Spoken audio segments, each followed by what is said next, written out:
유쾌하고도 신나는 시사 토크쇼 오태훈의 시사본부.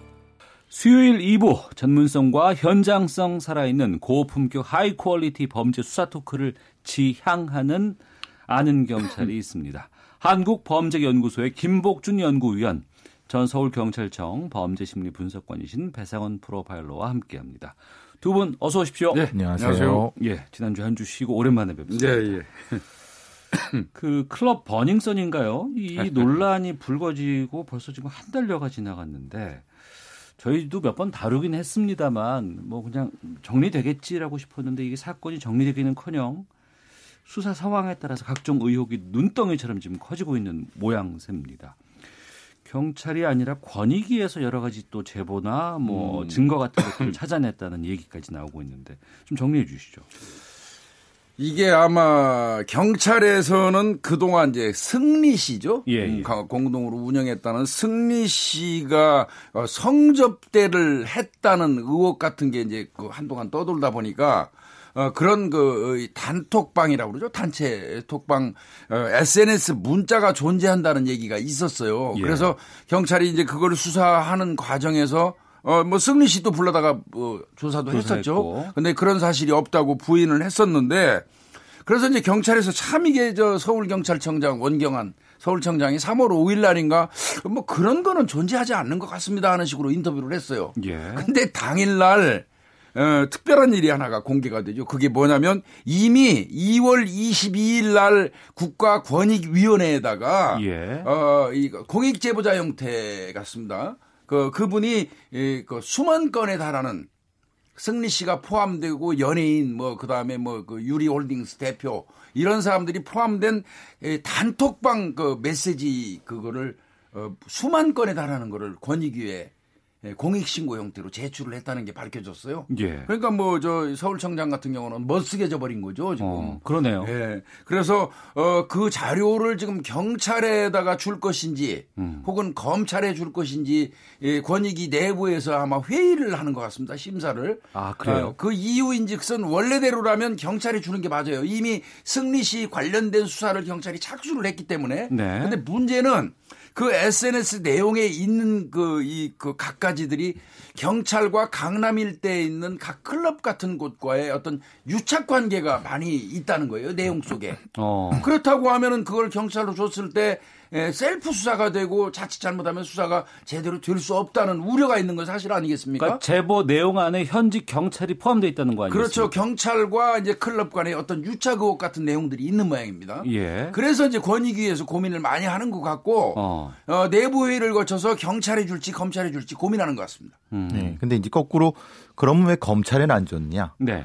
이제 그래서 이제 근데 권익위원회라고 하는 위상 자체가 공익제보자 중심으로 그렇죠. 그러니까 국가기관의 부패 예전에 부패방지위원회였으니까 그러니까 국가기관의 부패에 관련된 부분에 있는 부서기 때문에 그게 적절할 것 같다라고 그 공익제보자 혹은 공익제보자를 돕는 어떤 분들이 있다고 하면 그분들이 이렇게 판단을 하셔갖고 네.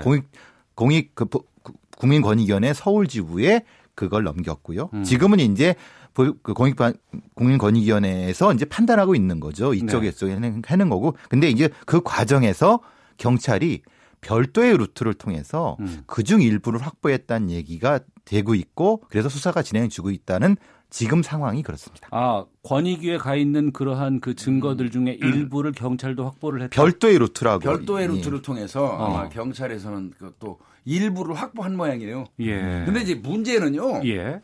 그 권익위에 가 있는 것도 그렇고 경찰이 확보한 것도 그렇고 이게 캡처본이라면 또 확인해야 될 부분이 있어요. 캡처본만 가지고는 증거 능력이 없어요. 네. 그래서 반드시 그 캡처본과 그 휴대폰하고 대조를 해가지고 사실 여부를 판단해야 되는 또 어떤 그 절차가 있긴 합니다. 네, 근데 이제 이거는 조금 흔히 말하는 밝히기는 쉬울 거라는 생각은 단체 카톡방이기 때문에 네. 누군가는 휴대폰 그렇죠. 갖고. 여러 사람이 있다고 하면 그 사람의 휴대폰만 그 중에 하나만 하면은 이게 될 수 있기 때문에 그러네요. 그 입증은 크게 어려울 것 같지 않고 예. 그리고 그것이 조작되지 않았다는 것도 입증하는데 크게 어렵지 않을 겁니다. 그것이 조작됐다고 얘기하는 사람들도 있기 때문에 그건 아까 교수님 말씀하신 것 명확하게 조작이 아니라고 하는 것만 입증이 되면 거기 나오는 사실로 수사가 급진전될 수 있는 가능성은 충분히 있는 거죠. 저는 그건 충분할 거라고 봐요. 단톡방에 있던 사람 중에 한 사람이 제보했을 거라고 보이거든요. 그렇죠. 예, 그럴 가능성은 높죠. 그러니까 정리를 해보면 이게 애초에 뭐 강남에 있는 클럽에서 폭행이 있었고 이 폭행 과정에서 경찰이 그냥 유야무야 넘기려고 했던 부분들이 밝혀졌다가 연예인 이름이 나오고 마약 얘기가 나오고 미성년자 얘기가 나오고 여러 가지 이렇게 퍼져가고 있는 상황인데 순서는 이렇게 됩니다. 지금 말씀하신 카톡방의 그 SNS 메시지는 2015년도 그거는 관계없어요. 예. 그러니까 그거 관련됐다고 하는 것이 말하자면 승리 씨가 조사받은 거는 2015년도. 그래서 3년 전 걸 기억 못하냐 이런 얘기가 됐던 게 그 사건이고 전체적인 수만 건이라고 하는 그와 연관된 형태의 SNS가 이게 이제 제보됐다는 것이고요. 그러니까 요건 좀 분리돼야 되는 게 왜냐하면 지금 말씀하신 미성년자나 그러니까 출입 문제 이런 거는 2018년 작년 7월 7일 사건부터 시작돼 갖고 그때 유착이 있었고 뭐 마약이 있었고는 그 이후부터 얘기되는 겁니다. 그래서 앵커께서 말씀하신 것처럼 김상교 씨죠. 그분이 이제 그 폭행당한 이후에 그 사건을 기점으로 해가지고 일파만파 나비효과죠. 나비효과 어마어마하게 지금 확대되고 있는 겁니다. 그러니까 그 부분에서 지금 핵심적으로 등장하는 게 그 클럽과 경찰의 유착고리 이것이 아닌가 싶습니다. 또 이번에 전직 경찰관이 등장을 해요. 또 이 부하 직원도 지금 나오고 있는데 여기에 대해서 좀 말씀을 좀 그러니까 해주세요. 이제 그거는 이제 버닝썬의 문제입니다. 버닝썬 내에서 미성년자가 1,800만 원치를 먹었다고 그러죠? 네. 술을요? 18살 먹은 아이가 뭐 그 안에 들어가갖고 거기는 원래 그 클럽은 18살 먹은 아이가 출입할 수 없죠. 그럼에도 불구하고 워낙 VIP 고객이다 보니까 거기 들어가서 1,800만 원치를 술을 먹었다고 그래요. 그런데 그 출입할 때 그 MD라고 그러죠. 영업을 하는 MD가 VIP 고객이니까 신분증 검사 하지 마. 그리고 출입시켜서 VIP석에서 술을 1,800만 원치 먹었다는 거예요. 나중에 그 사실을 알게 된 어머니가 경찰에 신고를 했어요. 미성년자한테 주류 적용했다. 청소년 보호법으로 걸리거든요. 2년 이하의 징역인데 문제는 버닝썬 클럽에서 청소년을 받았을 때 청소년 보호법이 저촉이 되면 벌금 무는 건 별거 아마 두려워하지 않았을 거예요. 무작정 청소년 보호법에 의해서 영업 정지가 1달 내지 2달 들어가게 돼 있어요. 무조건. 그 청소년 보호법 미성년자 주류 제공은 무작정 과징금 처리 안 됩니다. 영업 정지를 해야 돼요. 그러니까 이들 입장에서는 굉장히 심각했죠. 그래서 그 과정에서 거기를 왔다 갔다 하는 그 강남서 전직 경찰관 강모 씨라는 사람을 통해서 이 현직 경찰들하고 로비를 했다. 그때 이제 간 돈이 뭐 한 2천만 원 상당이 되는 거고, 뭐 그 미성년자 사건을 담당했던 이 팀장 이 직원한테 200, 30, 그래서 도합 230이 갔다. 이런 얘기가 지금 나오고 있는 것이죠. 전체적으로 이제 헷갈리시는 것이 이 씨가 몇 명 나오고 3명 나오고 강 씨 나오고 이렇게 되니까요. 일반인들이 그거 어떻게 알겠어요? 그러면은 이제 대표 사장이 이 씨입니다. 그리고 이 사람은 승리 씨랑 친하다고 해요. 근데 승리 씨는 자기 얘기로는 자기가 전적으로 경영했다고 하지만 지금은 그냥 홍보만 했다. 홍보이사 정도 된다라고 하는 거고 또 하는 이 씨가 있습니다. 그리고 영업사장 한 씨가 있습니다. 이 세 분이 흔히 말하는 경영을 했다고 추정되는 거고요. 그리고 이제 거기서 이제 그들의 어떤 사람들이 아까 교수님 말씀하신 강 씨라든가 그 강 씨의 부하 직원 이 씨를 통해서 경찰에 연관을 했을 것이다라는 지금 수사 받고 있는 것이 그 상태입니다. 그러니까 범죄 혐의가 있음에도 불구하고 또 그걸 요청했음에도 불구하고 그걸 덮고 하는 부분에 현직 경찰관들이 지금 들어가 있다는 얘기 아니에요? 그렇습니다. 그리고 그곳이 바로 강남 경찰서라는 얘기인데. 맞습니다. 그럼 소속 경찰관들이 지금 어디에 있는 거예요? 업무하고 있어요 지금? 아직까지는 그 사람들은 그 감찰 대상자로 선정이 돼 있지만 그 의혹만으로는 그 사람들을 업무에서 배제한다는, 즉 말하면 대기발령 상태를 추진은 못해요. 그래도 조금 이거보다는 진일보한 어떤 그 혐의 관계가 나와야지 이제 대기발령 조치하고 그리고 이제 직접 수사에 들어갈 겁니다. 그래서 아직은 그 전 단계로 보여요. 왜 그러냐면 지금 돈을 줬다고 얘기하는 전달했다고 그러는 그 조직폭력배 출신 그 이모 씨라는 사람이 급작스럽게 부인을 해버렸어요. 돈 준 거에 대해서. 처음에는 그 진술 번복을 한 거죠. 그러다 보니까 지금 경찰이 약간 난감한 입장에 있는 거고요.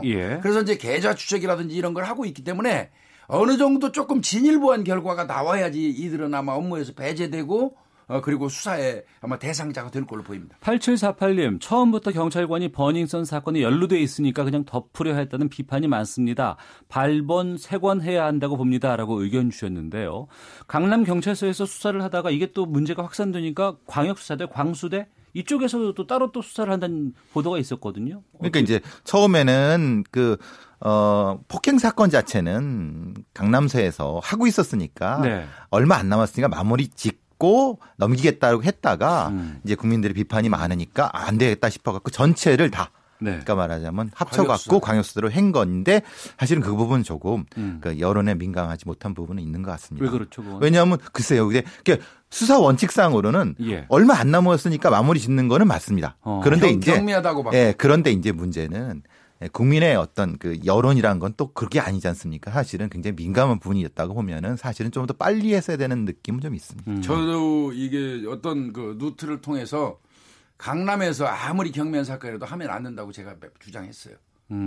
셀프 수사는 네. 그 결과가 아무리 잘 나와도 의심받을 수밖에 없는 겁니다. 예. 진즉에 이 강남서 사건을 광수대로 옮겨가서 수사를 했던 게 맞아요. 늦은 감이 있지만 뒤늦게라도 지금 광수대에서 가져가가지고 하니까 그게 이제 버닝썬 사건의 폭행 피해자라는 분이 김상교 씨인데 네. 그 사건은 이제 광수대로 가져가서 강남은 완전히 손을 뗀 상태입니다. 예.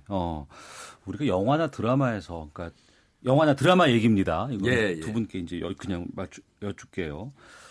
그 비리를 저지르는 경찰이 있으면 웬 검은 옷을 입은 감사팀들이 쫙 와요. 와가지고 사원증 주십시오.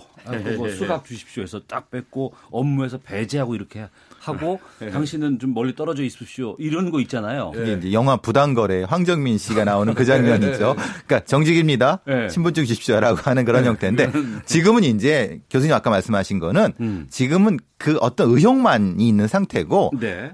그 영화상에 있는 거는 어떤 증거가 이미 나온 상태고 이게 좀 이제 단계가 다르죠. 네. 참 저는요. 예. 지금 뭐 이 말씀을 우리 방송에서 드리는 것도 괜찮을 것 같아요. 드려주세요. 예. 한 10여 년 전에 강남 룸사롱의 황제라고 하는 이경배기 사건이 있어가지고 그 당시에도 경찰관들이 수도 없이 많은 사람들이 연루돼갖고 시끄러웠었어요. 10여 년 전에. 10여 년 전입니다. 근데 그래서 10여 년 주기라는 강남 10년 주기 이런 말이 있기는 해요. 예. 오직하면 그런 말이 만들어졌겠어요. 근데 진짜 이번에도 또 이 강남을 기준으로 해가지고 이런 그 경찰관 유착관계 이런 게 자꾸 나오고 있거든요. 저는요. 경찰관 개개인의 어떤 윤리의식을 교육시키는 것도 중요하지만 네. 강남이라는 특수한 어떤 환경 거기에서 빚어지는 그 서식 환경을 좀 바꿔야 돼요. 예. 이른바 나쁜 곰팡이가 잘할 수 없는 환경을 만드는 데 애를 써야 되거든요. 예. 그 부분에 경찰청이 신경 좀 써야 된다고 봅니다. 예. 그러니까 조금 이제 이렇게 좀 말이 좀 그렇지만 좀 자주 물갈이를 좀 해는 것도 특별한 어떤 구역에 대해서는 아까 말씀하시는 그런 구역에 대해서는 네. 그러니까 지방청에서 신경을 좀 많이 써갖고 수시로 물갈이 네, 그래야 된다고 보는 거예요. 왜냐하면 아까 10년 주기란 게 왜 그러냐면은 한 2, 3년 좀 물갈이를 했다고 하면 거기서 일을 한 3, 4년 잘하다가 또 독버섯처럼 다른 게 들어오게 되면 대충 한 10년이 되지 않은가. 그래서 이제 사람들이 이렇게 의심하는 게 10년 주기로 이렇게 사고가 터지는 거는 그런 것이 아닐까라는 의심을 하는 겁니다. 10년 정도 되면 서서히 유착관계가 그렇죠. 그렇게 되는 거죠. 예. 알겠습니다. 이낙연 총리마저도 버닝썬 의혹에 대해서 경찰의 유착 의혹이 있다고 하는데 명운을 걸고 철저히 수사하라라고 얘기를 했거든요. 이건 총리가 말해서 그런 게 아니라 이건 경찰의 자긍심의 문제입니다. 맞아요. 그렇죠.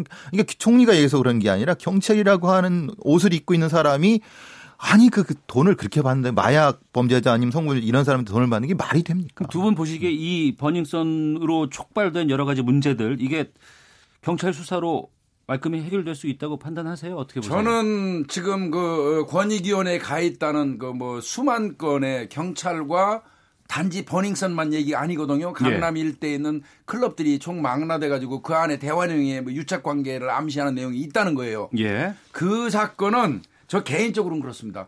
권익위에서 경찰로 주지 않는 게 좋겠다고 생각합니다. 그거는 검찰에 주어가지고 검찰에서 수사해야 돼요. 그래야지 어떤 결과가 나와도 신뢰할 수 있죠. 셀프 하면 안 되거든요. 그래서 이번 기회에 검찰의 문제가 있으면 경찰이 수사하고 또 경찰이 문제가 있으면 검찰이 수사하는 네. 그런 관행을 확고하게 자리 잡게 했으면 좋겠어요. 알겠습니다. 김건기님께서 경찰은 이번 수사 확실하게 파헤쳐야 국민의 지지를 받을 수 있다고 봅니다. 일부긴 하겠지만 비리 경찰은 싹 정리해야 합니다라고 의견도 주셨습니다. 김복준 한국범죄연구소 연구위원, 배상훈 프로파일러와 아는 경찰 함께하고 있습니다. 대검찰청이 가상통화, P2P, 핀테크 등 고수익을 미끼로 하는 신종범죄 막기 위한 서민 다중 피해 범죄 대응 태스크포스 팀을 출범했다고 하는데 배상훈 프로파일러께서 정확히 어떤 일을 하는 곳인지 좀 알려주세요. 그러니까 이제 사실은 이제 검찰은 2차 수사, 그러니까 말하자면 경찰에서 한 그 수사를 2차로 이제 송치한 다음에 그렇죠. 하는 거기 네. 때문에 사실 이런 어떤 직접 서민과 관련된 네. 사기 사건 이런 부분에 대해서는 사실 예전에는 그렇게 많이 안 하거나 검찰이 직접 나서지는 않았죠. 그러니까 뭐 흔히 말하는 부패 범죄라든가 특수 범죄라든가 이런 쪽에 중심을 했었는데 네. 대검찰청에서도 아무래도 이 서민을 대상으로 한 이 사기 범죄 이게 막대한 피해를 하니까 네. 이에 관련된 전문 부서를 만들어 갖고 특히 이게 필요한 거는 왜 그러냐면 검찰이 이거 계좌를 동결시키거나 전문적으로 이제 이걸 할 수 있는 권한이 있기 때문에 네. 이렇게 직접적으로 하려고 하는 태스크포스를 만든 거라고 보여집니다. 이 주로 어떤 범죄 같은 걸 수사하는 거예요? 그러니까 주로 다단계라는 거 많이 들어보셨죠? 피라미드. 피라미드 예. 다단계 유사수신행이라고 일반적으로 아, 얘기하고요. 예. 그다음에 이제 불법 사금융 그거 뭐 거의가 그게 이제 유사수신입니다. 같은 맥락이고요. 재개발이라든지 뭐 재건축 관련된 어떤 그 비리. 예. 그다음에 이제 가상통화가 많아요. 가상통화, 암호화폐니 뭐니 뭐 비트코인 뭐 많이 나왔지 않습니까? 그다음에 이제 P2P 같은 거는 아마 이제 그 성범죄 관련돼 갖고 서로 마주하면 그냥 내 정보가 빠져나가기도 하고 막 그래요. 내려받게 하는 순간 뭐 이런 거 등등 그 신종범죄를 총망라해 가지고 네.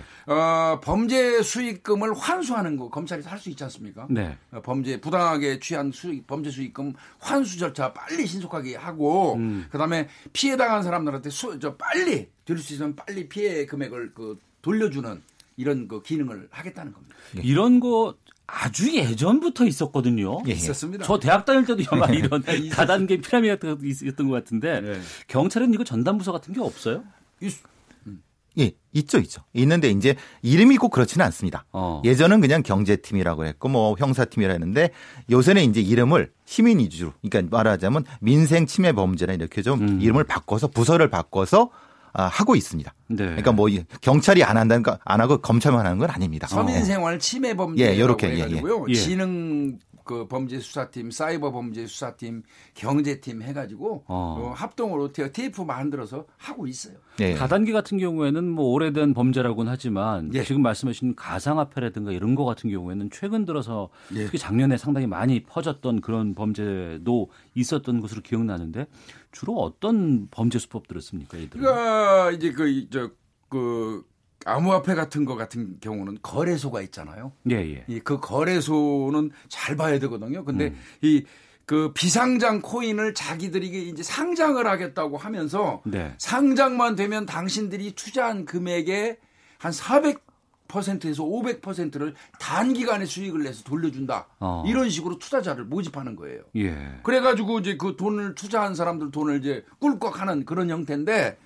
그래 나중에 확인해 보면 그거는 이 거래소 자체가 불분명한 회사인 거예요. 범죄 단체가 그런 식으로 하는 거고. 요게 이제 어떻게 보면 암호화폐 관련된 어떤 유사수신행위 같은 겁니다. 왜 이런 걸 하려고 하냐면요.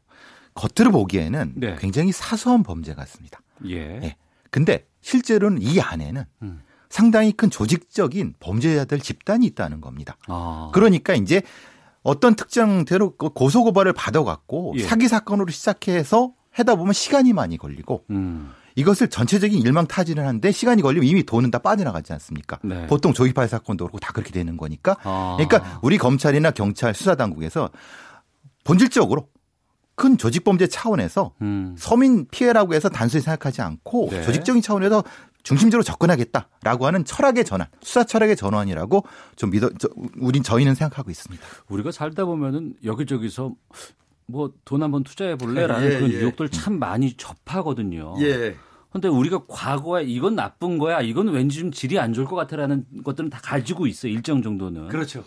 근데 그럼에도 불구하고 새롭게 이건 좀 새로운 사업이야라고 하는 신흥 범죄들 예. 이런 것들은 그 범죄에 대한 데이터도 없고 예. 여러 가지 사고가 발생하기도 전이기 때문에 예. 이런 것을 수사하는 것은 참 어려울 것 같다는 생각이 좀 들어요. 상당히 힘들죠. 더더군다나 이제 이 유사수신 형태, 다단계 형태는요. 네. 내 주변에 있는 지인이나 가족들을 그 동원해 가지고 하는 경우가 많다 보니까 어떤 피해가 나도 결국은 그 따질 사람이 가족이나 주변 지인 친구예요. 네. 그러다 보니까 감추려는 경향이 있단 말이죠.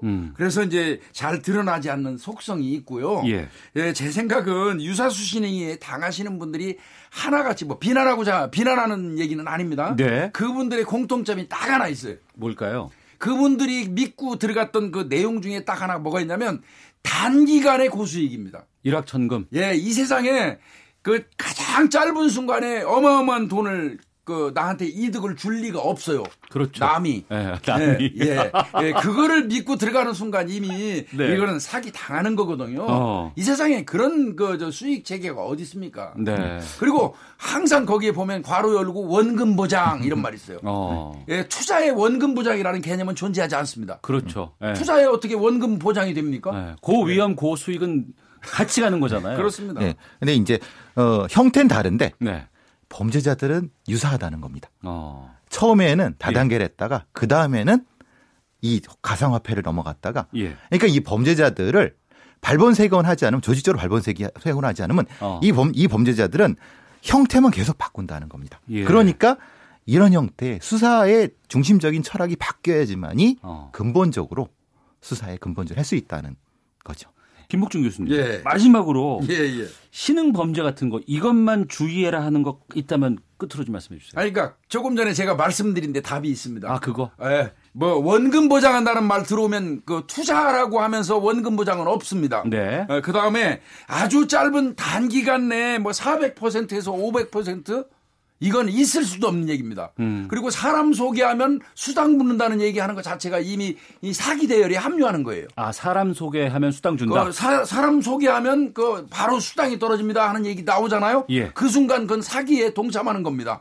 처벌받을 수도 있어요. 예. 그런 거 몇 가지만 조심하시면 뭐 피해 안 당할 겁니다. 알겠습니다. 7294님께서 지구 끝까지 가서 범인 잡아오실 것 같은 김복준 교수님 뼛속까지 치밀하게 분석하시는 배상훈 프로파일러님 파이팅입니다. 라고 의견 보내주셨습니다.